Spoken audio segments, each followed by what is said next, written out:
इस तरह पेश किया कि जिस तरीके से वो पाकिस्तान के मफाद में था, 190 मिलियन पाउंड की चोरी, और जैसा कि कौमी मफाद के तहत उनकी काबीना ने उस जुर्माने के हवाले से वो बंद लिफाफा जब पेश हुआ था तो एक प्रॉपर्टी टाइकून को उसमें जो सहूलत दी थी वो कौमी मफाद के तहत थी। ये किसी उस शख्स का बयान नहीं लगता जिसका ज़हनी तवाज़ुन दुरुस्त हो। यानी नैब गिरफ्तारी अमल में लाती है एक ऐसे केस में जिसमें रिश्वत डायरेक्टली पकड़ी गई है और जिसके अंदर जब काबीना में वो बंद लिफाफा शहजाद अकबर साहब लाए तो वजीर आजम की मंजूरी से लाए, और ये बात आपके पेश नजर रहे कि बतौर मुशीर एहतसाब वो ये लिफाफा काबीना में पेश नहीं कर सकते थे। इसके लिए बाकायदा एक समरी मूव होती है, वो समरी भी मूव नहीं की गई, एक नोट मूव किया गया, उसके तहत वो बंद लिफाफा काबीना में लाया गया। काबीना में लाकर 2-3 वज़रा ने एतराज किया, जिसमें तारिक बशीर चीमा साहब थे, फैसल वाउडा साहब थे, और उन्होंने कहा कि इस लिफाफे को खोला जाए, काबीना को बताया तो जाए कि किस चीज की मंजूरी ली जा रही है, बजाय इसके कि वो 190 मिलियन पाउंड जो 70 अरब रुपया बनता है वो कौमी खजाने में जमा कराया जाता। वो कौम का पैसा था जो एनसीए यूके की तरफ से बतौर जुर्माना पाकिस्तान को भिजवाया गया था और वो सुप्रीम कोर्ट के अकाउंट में जमा था। खान साहब ने अपनी दुकान खोल ली। खान साहब ने वो सहूलियात उस प्रॉपर्टी टाइकून को मुहैया की जो पाकिस्तान की तारीख में किसी को ऐसी सहूलत सिटिंग गवर्नमेंट की तरफ से नहीं मिली है। उस 190 मिलियन पाउंड में सहूलत देने के एवज, अंग्रेजी में उसको इलीगल ग्रेटिफिकेशन या रिश्वत कहते हैं, खान साहब ने 458 कनाल जमीन वो मलिक रियाज साहब से ली, जिस पे एक शैम ट्रस्ट, एक जाली ट्रस्ट बनाया गया जिसका नाम अल कादिर ट्रस्ट है। फिर कुछ जमीन बनी गाला में फरागोगी के नाम करवाई गई। फिर कुछ कवानीन तब्दील किए गए खैबर पख्तूनख्वा में, जो हाउसिंग प्रॉपर्टीज के हवाले से एक कानून अमल में लाया गया जिसमें यह दर्ज था कि हाउसिंग कॉलोनी या हाउसिंग सोसाइटी की मंजूरी बगैर जमीन के भी दी जा सकती है। अब यह दुनिया में कहीं नहीं होता कि जमीन आपके पास है नहीं और आप हाउसिंग कॉलोनी या हाउसिंग सोसाइटी मंजूर करवा लें।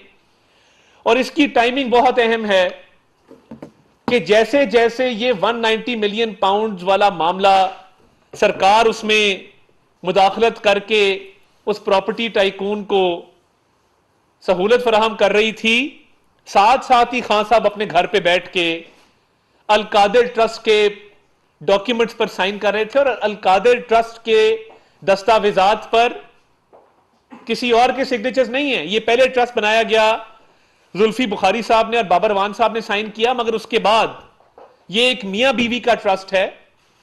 इन कागजात पे इमरान खान साहब के और बुशरा बीबी के सिग्नेचर्स मौजूद हैं। तो जो 18 करोड़ रुपया अल कादिर के अकाउंट में आया वो कहां से आया और किसने भिजवाया और क्यों भिजवाया और कौन से मुस्तहिकीन हैं या ऐसे लोग हैं जो वहां पे तालीम हासिल कर रहे हैं, बताया जाए। एक झूठा ट्रस्ट बनाया गया उस ब्लैक मनी को वाइट करने के लिए इमरान खान साहब की तरफ से। 6 से 7 अरब रुपए की जमीन वो गिफ्ट में आती है। मुझे बता दें खान साहब ने ये जमीन मलिक रियाज से गिफ्ट क्यों ली, और ये क्या महज इत्तेफाक है कि जैसे ही खान साहब की हुकूमत और उनकी काबीना 60 अरब रुपए की रियायत देती है मलिक रियाज को, तो उसके साथ ही मलिक रियाज 458 कनाल जमीन उनको गिफ्ट कर देते हैं जो कि अरबों रुपए मालियत की है। और फिर उस पर देखिए, ये क्रिमिनल माइंड है।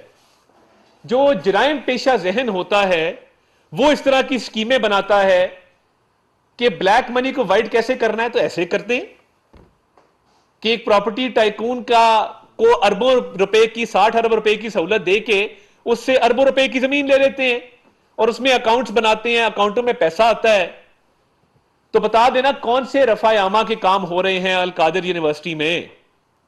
ये 458 कनाल जो जमीन है, इसमें कौन सा ऐसा सोशल वर्क हो रहा है? और ये ट्रस्ट, इस पर इतनी बेवसाई थी कि दस्तखत भी खुद इमरान खान और बुशरा बीबी ने किए। अब ये पाकिस्तान की तारीख का सबसे बड़ा स्कैंडल है। और इमरान खान साहब क्या फरमाते हैं? वो कहते हैं मेरे पास दो ऑप्शंस थी, इसको अगर हम कोर्टों में कंटेस्ट करते तो इस पे करोड़ों रुपया लग जाता, और आपको पता है हुकूमतें तो केसेस हार जाती हैं। ये उन्होंने अदालत में बयान दिया, एहतसाब अदालत में, कि इसलिए 190 मिलियन पाउंड के मामले को किसी कोर्ट में बैरून मुल्क या मुल्क के अंदर चैलेंज नहीं किया गया, क्योंकि करोड़ों रुपया लग जाता और इस पे 100 मिलियन का खर्च आ जाता। यह भी नहीं कहा कि 100 मिलियन रुपए हैं, डॉलर्स हैं, क्या हैं। अदालत के रूबरू बयान है कि हां, एक तो इतराफ किया कि बंद लिफाफा काबीना में आया था, और साथ इतराफ किया कि हां हम केस करते तो हार जाते, गवर्नमेंट का खर्च आता। तो मुझे यह बताया जाए कि जब मूसवी साहब मियां नवाज शरीफ साहब के केसेस की तहकीकात बैरून मुल्क कर रहे थे, उस पे कौम का करोड़ों रुपया नहीं लगाया गया? सक्सेसिव गवर्नमेंट्स ने लगाया, क्योंकि वो मियां नवाज शरीफ साहब के सासाजाद थे। तो तब करोड़ों रुपए का सरकारी खजाने से मूसवी के अकाउंट में जाना जायज था। आज वो नाजायज है, क्योंकि मलिक रियाज का नाम आ गया और उससे हमने 400 कनाल जमीन ले लिए तोहफे में। फिर इसी तरह मियां शहबाज शरीफ साहब के खिलाफ जो एनसीए की तहकीकात थी, जिसमें अल्लाह के फजल से उनको क्लीन चिट मिली, तो क्या शहजाद अकबर बरतानिया नहीं गए सरकारी खर्चे पे? क्या कौम के करोड़ों रुपए खर्च नहीं हुए उस इन्वेस्टिगेशन पे? क्या नैब न्याजी गठजोड़ के नतीजे में और एफआईए के जरिए वो शहबाज शरीफ साहब के खिलाफ दस्तावेजात एनसीए को फराहम नहीं किए गए? क्या वो केस वहां पे नहीं चलाया गया? और उसका नतीजे में जब क्लीन चिट मिली तो ना सिर्फ इन्वेस्टिगेशन बंद हुई, बकायदा एनसीए ने कहा कि एक पाई की भी करप्शन साबित नहीं हुई है। अपने जमाने में सियासी मुखालिफिन वो मियां नवाज शरीफ हो तो मूसवी को पैसे जा रहे हैं, वो मियां शहबाज शरीफ हो तो शहजाद अकबर के जरिए पैसे जा रहे हैं। उसमें तो आप बड़े शेर थे कि केसेस चलाने हैं, मगर जैसे ही प्रॉपर्टी टाइकून का नाम आता है आप हाथ जोड़ लेते हैं, बंद लिफाफा काबीना में रखते हैं, और चार उनकी कार्रवाई अब क्या चलेगी आगे? जिन्होंने इतनी मुश्किल से मुलजिम कटहरे में लाके 8 दिन का जिस्मानी रिमांड तहकीकाती इदारे को दिया, जिसके कॉल ऑफ नोटिस का आज तक जवाब नहीं दिया गया, जिसमें पेश होना तो दूर की बात है, तहरीरी तौर पे कोई जवाब नहीं जमा कराया गया। तो ये क्या बकौल इमरान खान साहब के आपके बाप का पैसा था? ये किसका पैसा था जो आपने बेदर्दी के साथ लूटा? उस प्रॉपर्टी टाइकून को भी दिया और खुद भी 458 कनाल जमीन उससे तोहफे में ले ली। आपने ये जो डाका डाला है, क्या इसका जवाब है आपके पास? और आपने दस्तखत ना किए होते तो हम मान लेते कि ये जुल्फी बुखारी और बाबर अवान ने किया है, मगर आपके और आपकी अहलिया मोहतरमा के दस्तखत मौजूद हैं। आपने इतराफ किया है कि काबीना में भी आप इसको लेके आए, तो ये जवाब आपको देना होगा। इस पे आपको छूट नहीं मिल सकती कि आप 60 अरब रुपए की रियायत भी दें, 7 अरब रुपए की जमीन भी लें और आपको पूछे कोई ना। ऐसा कतन नहीं होगा। और मैं ये वाजे कर देना चाहता हूं कि ये जो तमाशा चल रहा है कि हमारे लोग नहीं थे जिन्होंने जिना हाउस पे हमला किया, एक तो वो कायदे आजम की रेजिडेंस थी। ये भी शर्म ना आई कि वो कायदे आजम मोहम्मद अली जिना की मलकियत रही है, कोई शर्म खा जाते। फिर मेरा दिल खून के आंसू होता है। मैंने जब वो शहीद की पोती की कल फुटेज देखी, आप सब ने देखी होगी, कि वो अपने दादा की तस्वीर को साथ लगा के धाड़े मार के रो रही है कि उसके दादा ने इस मुल्क के लिए अपनी जान कुर्बान की, जामे शहादत नोश किया और उनकी तस्वीर की बेहुरमती की गई। ये कैसे लोग हैं? जंगलों में भी कोई दस्तूर और कानून होता है, जानवर भी एक दूसरे के साथ ये सलूक नहीं करते जो मुट्ठी भर शरपसंद दहशत गर्दों ने किया। और खान साहब इनको डायरेक्शंस दे के गए थे। इनके जो डोरे हैं वो जमान पार्क से बुशरा बीबी हिला रही थी, और अब कोई मजलूम बन रहा है, कोई कह रहा है जी गलती हो गई। इन मुट्ठी भर लोगों से निमटना कोई मुश्किल काम नहीं था। इंडिया में मेजर गौरव आर्या ने खुशी मनाई। इंडियन टीवी चैनल्स ने कहा कि पाकिस्तान में आज वो हो गया कि हमारे बरसों के ख्वाब पूरे हो गए हैं, और उन्होंने कहा कि हमारी ये ख्वाहिश है कि इमरान खान पाकिस्तान में मजीद मजबूत हो, हमारे अज़ाइम को पूरा करे। ये मुट्ठी भर जो शरपसंद अनासिर थे, अब इनको लाहौर हाईकोर्ट छोड़ने की तैयारी कर रहा है। अली अफजल सईद जो लाहौर हाईकोर्ट के चीफ जस्टिस के दामाद हैं, वो एक ऑडियो सामने आ गई है कि फैसलाबाद के आईएसआई के दफ्तर पे उन्होंने हमला करवाया, और उसके बाद डिस्ट्रिक्ट बार फैसलाबाद में छुप के पनाह ली, और पनाह लेने के साथ साथ बेशर्मी और ढिठाई के साथ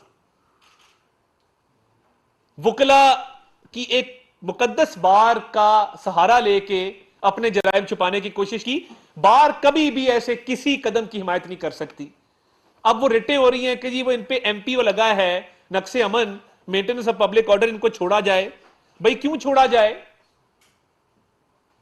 ये जितने लोग एमपीओ में बंद हुए इन पे पर्चे भी होंगे, दहशतगर्दी के पर्चे होंगे, और इनको बताना होगा कि जो हमले किए, सरकारी इमलाक को नुकसान पहुंचाया, कौमी सलामती को मजरूह किया, पाकिस्तान की जागहसाई करवाई बैनुल अक़वामी सतह पर, पाकिस्तान के दुश्मनों को इसमें राजी किया। तो इसकी क्या बुनियाद थी कि एक चोर पकड़ा गया था 190 मिलियन पाउंड के केस में रिश्वत लेता हुआ। और ये जो टेक्निकलिटी है ना, मैं चीफ जस्टिस साहब तो ये तासर बन गया है कि वो तहरीक इंसाफ के रुकन है, झंडा लगा लेना चाहिए सफेद इमारत पे तहरीक इंसाफ का, इसी की कसर रह गई है। किसी ने नहीं कहा कि इस केस को देखा जाए। तोशा खाना का केस 6 महीने से ड्रैग हो रहा है, उस केस में अब स्टे ऑर्डर मिल गया है। ये इमरान न्याजी ने सारी उम्र स्टे ऑर्डर्स पे गुजारी है, और ये जो ड्रामेबाजी है कि मेरे लोग नहीं थे, आपके लोग थे, आपकी हिदायत थी, बुशरा बीबी की हिदायत थी। और इस मुल्क में हमने बड़े दुख सहे हैं, हमने लाशें भी उठाई हैं, हमने जिला वतनियां भी सही हैं, हमने काल कोठरियां भी देखी हैं, हमने घरों पे रेड भी देखे हैं, चादर चार दीवारी के तकद्दस को पामाल भी होते देखा है। मगर मुल्क दुश्मनी में जो इनके साथ सलूक हुआ, अब इनका रोना नहीं बनता। ये जो आग लगाई गई है, ये पाकिस्तान की सलामती को आग लगाई गई है, ये पाकिस्तान के तकद्दुस को आग लगाई गई है। कि एक शख्स जो फिरका बना ले, जिसके बारे में जलसे में बच्चे कहें कि हजरत अब्दुल्ला और हजरत बीबी आमना के बाद अगर कोई लकी पेरेंट्स हैं तो वो कौन है, मैं वो दोहराना नहीं चाहता। इसको फिरका मत बनाएं। ये गंदा आदमी है, चोर है, डाकू है। कल इसने बेगैरत का लफ्ज इस्तेमाल किया, तो बेगैरत वो होता है जो अपनी बच्ची को ओन ना करे, बेगैरत वो होता है जो इद्दत में निकाह करे, बेगैरत वो होता है जो अरबों रुपए खा जाए और पूरी कौम की नौजवान नस्ल को गुमराह करके कौमी सलामती के दारों पर अटैक कर दे। बेगैरत वो होता है इमरान खान साहब। क्योंकि आपने पूरी जिंदगी बेगैरती में गुजारी, इसलिए शायद आप इतने इम्यून हो गए कि आपको बाकी लोग बेगैरत नजर आते हैं। हकीकत ऐसे नहीं है। इन डाकों का, इन चोरियों का जवाब कभी ना कभी तो देना होगा ना। और जो लोग इन घिनौने जराइम में मुलव्विस हैं, इररिस्पेक्टिव कि वो खातून है या मर्द हैं, दहशतगर्दी के मुकदमात भुगतने होंगे। यह नहीं होगा कि जिना हाउस को आग लगाएं और घर चले जाएं। या बिलों में छुपे हुए हैं, इनको धुआं दे के बाहर निकालेंगे इंशाअल्लाह अल्लाह ताला के फजल से। पाकिस्तान की सलामती पर कोई कॉम्प्रोमाइज नहीं है। पाकिस्तान के तकद्दुस को बहाल करेंगे। और इनके सारे लोग आइडेंटिफाइबल है। नादरा ने 80% लोगों की आइडेंटिफिकेशन कर ली है। और मैं दोहराना चाहता हूं, आपके पास अगर इतला है तो आपको 2 लाख रुपया इनाम फी कस। एक बंदे की शनाख्त पर 2 लाख रुपया गवर्नमेंट देगी। इनकी शनाख्त करें, इनको कैफरे किरदार तक पहुंचाएं, और इसमें किसी को शक व शुबा ना रहे कि इमरान न्याजी ने 190 मिलियन पाउंड के डाके में पर्दा डालने के लिए कौमी सलामती के इदारों को दाव पे लगाया, और ये कटहरे में होगा, इससे जवाब तलबी की जाएगी। और मैं चीफ जस्टिस साहब को सिर्फ इतना कहना चाहता हूं कि आज सर शर्म से झुक गया है कि आपने एक मुलजिम को कटहरे में खड़ा होकर कहा है कि आपको देख के अच्छा लगा। आप इससे आगे अब यही करें कि अपना रोब भी उसको पहना दें और अपनी कुर्सी भी उसको पेश कर दें। आपके लिए अब करने को कुछ नहीं रह गया।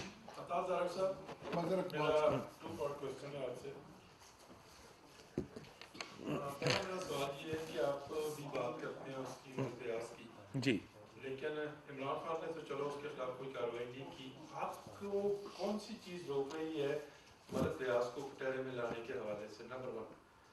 नंबर 2 सर, एक बयान जारी हुआ है ISPR की तरफ से, और उसमें कहा गया है कि जिन्होंने JSU पे या दीगर तनसीबात पे हमला किया उनको कटहरे में लाया जाएगा। तो आप क्या समझते हैं कि बराह रास्त फौज कार्रवाई कर सकती है, या फौज को चाहिए कि वो हुकूमत से कहे कि आप इन लोगों के खिलाफ कार्रवाई करें? और सर मुट्ठी भर आपने कहा लोग, और बाकी टीवी स्क्रीन नजर आ रहे थे, मुट्ठी भर लोग थे, मुट्ठी भर लोग इतनी बड़ी कार्रवाई कर गए और हमारे GSQ में मौजूद लोग जो है उन्होंने कोई एक्शन नहीं लिया। नंबर 1 ये कि जो केस अलकादिर ट्रस्ट का है उसमें मुलजिम के तौर पे मलिक रियाज साहब भी मौजूद है। मरकजी मुलजिम, आपको नैब के कानून का पता है कि वो पब्लिक ऑफिस होल्डर होता है। आपने सरकारी ओहदे पर रहकर, सरकारी पोजीशन पर रहकर किसी भी शख्स को कोई फायदा पहुंचाया हो तो जिम्मेदारी आप पे आती है। कानून सबसे पहले मरकजी मुलजिम आपको ट्रीट करता है, उसके बाद प्राइवेट इंडिविजुअल्स पे आता है। तो वो फहरिस्त में मौजूद हैं। ये अगर चीफ जस्टिस साहब अपनी मोहब्बत का और इश्क का इजहार ना करते और शीरो शकर ना होते और क्या ना कहते कि मुझे आपको देखकर बहुत खुशी हुई है, तो शायद इमरान खान साहब से जब तफ्तीश होती तो बाकी मुलजिमान को भी ये गेम वही है। हर चीफ जस्टिस प्रोटेक्ट करता है मलिक रियाज को, क्योंकि ये है बात सीधी है, आपके पास नहीं है, मेरे पास नहीं है, हम कटहरे में खड़े होंगे, कुछ जुर्म करेंगे। ये साकिब निसार साहब ने क्या किया? मैं तो यही बात करूं ना, ये कब आया मामला 190 मिलियन पाउंड का? मलिक रियाज अनटचेबल है, कोई इसको इस मुल्क में हाथ नहीं लगा सकता। हो सकता है कि ये बयान देने के बाद आप देखें मेरे खिलाफ भी कोई मामला इस मुल्क में शुरू हो जाए। मैं मिडिल क्लास का आदमी हूं, मैं तो सह लूंगा, मगर जो आप बात कर रहे हैं, साकिब निसार साहब के जमाने में ये मामला आया सामने और उसके बाद क्या हुआ? इन चीफ जस्टिस से भी तहफ़्फ़ुज़ दिया। तो मलिक रियाज के खिलाफ तो केस ऑलरेडी मौजूद है। जो मुट्ठी भर लोग हैं, देखिए 2 ऑप्शंस थी उस वक्त। खुदा ना खास्ता अगर वहां गोली चलती या तशद्दुद होता, मामलात और तरफ चले जाते और लाशें गिर जाती, उसकी जिम्मेदारी किस पर आयद होती? रिस्ट्रेंट शो किया गया, जो कि मेरी राय में नहीं किया जाना चाहिए था, टॉलरेट नहीं किया जाना चाहिए। एक रेड लाइन होती है, वो क्रॉस हुई है और मुट्ठी भर लोग थे। आप देखें ना, उनकी तस्वीर भी आ गई है, नादरा ने आइडेंटिफिकेशन भी कर ली है, वो जल्द इंशाल्लाह कैफरे किरदार तक पहुंचे। साहब एक तो ये बता दें